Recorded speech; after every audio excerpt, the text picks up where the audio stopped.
Hello guys, welcome back to Sudhir classes. आज की topic class 9 की ग्रेविटेशन। बहुत इंटरेस्टिंग टॉपिक है, तो आप लोग वीडियो को एंड तक देखिएगा। सारे टॉपिक्स में क्लियर कर दूंगा। Clear? Let's start today's topic gravitation.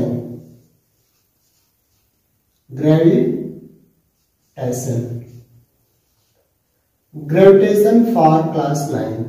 ठीक है, क्लास 9 के लिए ग्रेविटेशन बहुत इंपॉर्टेंट टॉपिक है।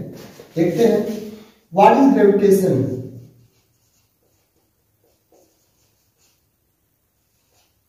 ग्रेविटेशन है क्या? ग्रेविटेशन कहते हैं किसको है, पहले ये ध्यान देते हैं। देखिए, all the objects attract towards the earth. जितने भी ऑब्जेक्ट इस यूनिवर्स में हैं, all the objects attract to each other. सारे ऑब्जेक्ट्स एक दूसरे को अट्रैक्ट करते हैं। This phenomena is known as gravitation. यही है ग्रेविटेशन। और जिस फोर्स से वो एक दूसरे को अट्रैक्ट करते हैं, जिस फोर्स से वो एक दूसरे को अट्रैक्ट कर रहे हैं, दैट्स नोन एज ग्रेविटी। वही है उसकी ग्रेविटी। क्लियर? तो देख लेते हैं क्या होता है। ग्रेविटेशन क्लियर हो गया। जिससे वो जिस फोर्स से एक दूसरे को अट्रैक्ट करेंगे वो ग्रेविटी है, और जो खिंचता चला जाता है वही है gravitation. For example, Newton said that an apple falls towards the earth due to gravity। मतलब न्यूटन ने कहा कि जो एप्पल है अर्थ की ओर गिरा क्यों, तो उसमें किसके कारण? ड्यू टू ग्रेविटी के कारण। वो ग्रेविटी ना होती तो जो आपका एप्पल था उस पर गिरता ना और कहीं चला जाता। तो ये है ग्रेविटी का मेन रीजन। ठीक है, जैसे a stone dropped from high position, a stone dropped from a high position towards the earth. मतलब हाई पोजीशन से अर्थ की ओर ड्रॉप्ड कर दो तो finally it falls on the earth. ये अर्थ पे आके गिरता है due to gravity and gravitational force. ये ग्रेविटी ग्रेविटेशनल फोर्स दोनों एक ही हैं। ठीक है, इसी के कारण वो अर्थ आकर यहाँ पर गिर जाता है। क्लियर? देखिए, ये आपका सन है। This is your son and this is your earth and sun. Earth rotates around the sun due to gravity। यही ग्रेविटी के कारण जो होता है, ग्रेविटी ही है या ग्रेविटेशनल फोर्स है, जिसकी वजह से जो आपके अर्थ है सन के चारों तरफ घूमती है। अगर ये फोर्स अब्सेंट होता ना होता तो बिल्कुल ना घूमती है। क्लियर? तो ये क्या होता, उसी में जाकर घुस जाता। मतलब ये बिल्कुल ना घूमती और कहीं चली जाती। ठीक है, all the planets revolve around the sun due to gravity. इसी ग्रेविटी के कारण जितने प्लैनेट्स होते हैं सब सन की ओर रिवॉल्व करते हैं। कितने वैसे प्लैनेट्स हैं टोटल जो प्लैनेट्स हैं वो है आपके 8। कौन कौन से मैंने बता दिया है।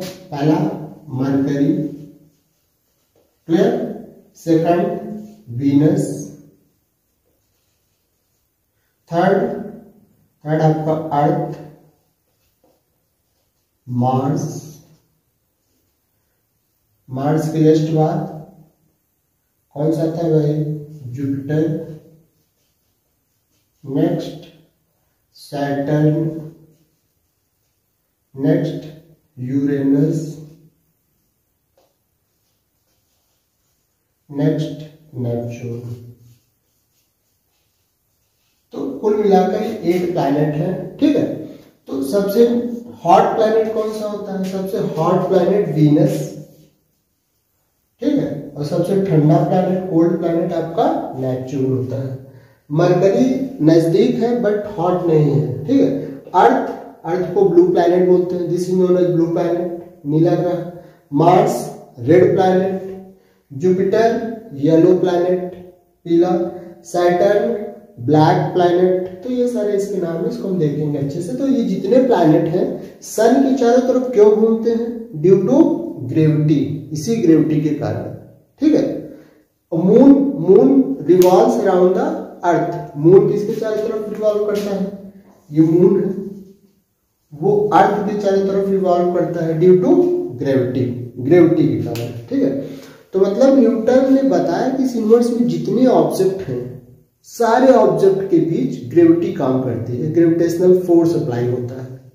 और उन्होंने एक बहुत अच्छी चीज बताई उसने मतलब न्यूटन ने कहा इफ ऑब्जेक्ट बी स्मॉलर, अगर ऑब्जेक्ट स्मॉलर है तो फोर्स ऑफ ग्रेविटी भी आपकी फोर्स ऑफ ग्रेविटी भी स्मॉलर होगी। ये बहुत अच्छी चीज है। उसने कहा अगर ऑब्जेक्ट बिगर है, बड़ा ऑब्जेक्ट है, तो फोर्स ऑफ ग्रेविटी भी क्या होगी, फोर्स ऑफ ग्रेविटी भी ये लार्जर होगा। लार्जर मीन्स ज्यादा होगा। बॉडी बड़ी, फोर्स ज्यादा, बॉडी छोटी, फोर्स कम, ये उन्होंने बताया था। क्लियर हो गया। और बहुत अच्छी चीज कही, और उन्होंने एक रूल्स दिया था। क्या रूल्स था उसको हम लोग देख लेते हैं। According to Newton's law, according to Newton's law, Newton के लॉ के according, clear, every object in this universe, every object in this universe attracts each other, मतलब उनके अकॉर्डिंग इस यूनिवर्स में सारे ऑब्जेक्ट एक दूसरे को अट्रैक्ट करते हैं। और उनका लॉ क्या है, लॉ ये है, ठीक है, according to Newton's law, force acting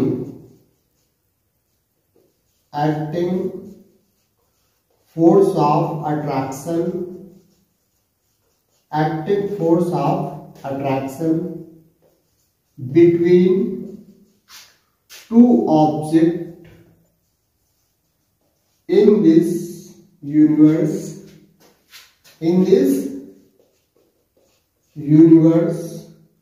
is directly proportional to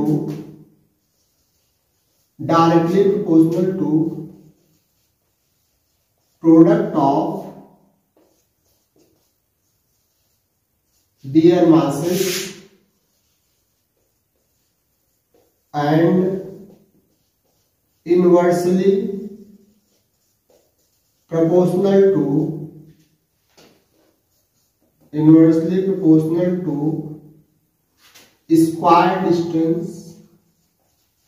square distance between them, उनके बीच की जो स्क्वायर डिस्टेंस है उसके इनवर्सली प्रोपोर्शनल है। And along to line joining them, मतलब जो फोर्स होता है उनकी जो लाइन मिलाती है उसी की ओर लगता है। अब इनका ये सपोज दैट ये दो ऑब्जेक्ट है, first object m1, second object m2, इनके बीच जो सेपरेशन गिवन है, सेपरेशन भी r, according to Newton's law F proportional to m1 m2, मतलब इन दोनों मास के प्रोडक्ट के प्रोपोर्शनल, और F proportional to square distance between them, इनके बीच की जो डिस्टेंस है उसके स्क्वायर के इनवर्सली प्रोपोर्शनल है। अब इन दोनों को कंबाइनिंग फॉर्म में लिखो, F proportional to m1 m2 upon r square. Clear, कैसे इक्वल करोगे, F equal g m1 m2 upon r square, तो ये निकल, g एक कांस्टेंट है, g is a universal constant, इसको कौन सा कांस्टेंट बोलते हैं, यूनिवर्सल कांस्टेंट, मतलब पूरे यूनिवर्स में, पूरे संसार में g बदलेगा ही नहीं, फिक्स है। इसकी वैल्यू क्या है, 6.67 10 पावर माइनस 11, और यहां से इसकी यूनिट निकाल लेंगे भाई। g की वैल्यू क्या होगी, क्रॉस मल्टीप्लाई करोगे तो g की जो वैल्यू निकल कर आएगी यहां से, cross multiply f into r square और अपॉन m1 m2, ये यहां जाएगा, ये डाउन में आएगा। f की यूनिट क्या होती है, न्यूटन, आर स्क्वायर की metre square, KG means KG square. तो ये यूनिट है आपकी जी की। नोट डाउन करिए।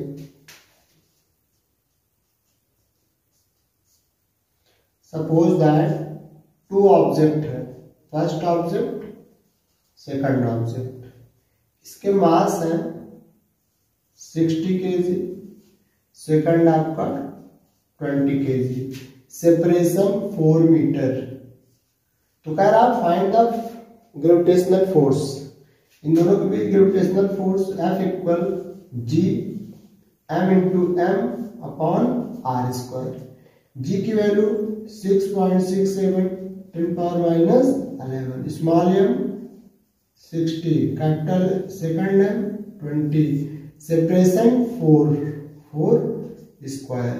4 स्क्वायर मीन्स ये कितना होगा, 4 स्क्वायर मीन्स, देखो पहले इसका सॉल्विंग मेथड देख लो।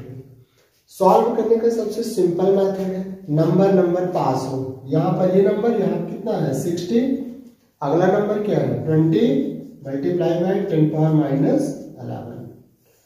4 स्क्वायर में 4 इंटू 4, 4 5 जा 20, 4 15 जा 60। अब ये सबका इंटू कर लीजिए, 10 पावर माइनस 11 इंटू करो भाई। 15 7 जा 100, 5 कैरी 10, 15 6 जा 90, 10 100 कैरी 10, 15 6 जा 90, 10 100। 1 2 2 डिजिट के बाद पॉइंट मल्टीप्लाई बाई 5, फिर 5 से मल्टीप्लाई करो, 5 5 जा 25, 5 0 0 2, 5 0 0 5 1 जा 5, यहाँ पॉइंट लगा दो। नेक्स्ट 10 से आप डिवाइड करो, 10 से आप इंटू करो, जैसे डिवाइड करोगे होगा 5.025, बेस से में पावर माइनस हो जाएगी तो हो जाएगा -10। ये है एफ की वैल्यू, इतना न्यूटन है। ठीक है, तो दोनों के बीच कितना फोर्स लग रहा है 5.025 10 पावर माइनस 10 न्यूटन। ठीक, जल्दी से नोट डाउन करो, फिर हम लोग नेक्स्ट टॉपिक पे चलते हैं।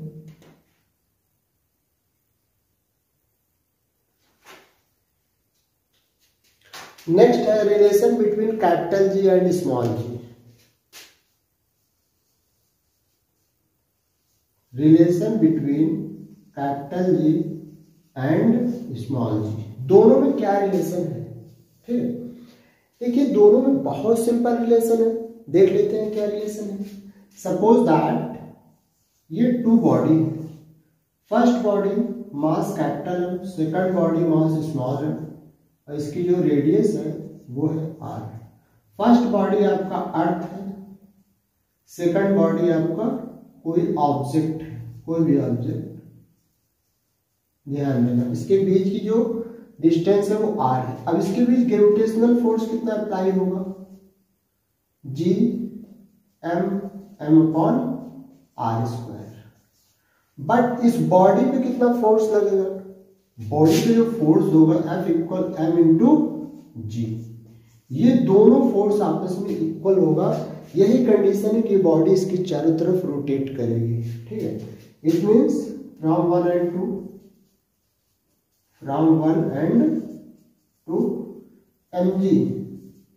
mg इक्वल g m अपॉन are square. G cancel out, small G equal capital G. तो ये है रिलेशन आपका small G and capital G. ठीक है, small G equal G m by r square. बस गाइस आज इतना ही, मिलते हैं नेक्स्ट वीडियो में। ठीक है, अब नेक्स्ट वीडियो में मिलना ही पड़ेगा, तो आप लोग यार चैनल को लाइक सब्सक्राइब शेयर तो करना बिल्कुल मत भूलना। ठीक है, बस thanks for watching the video.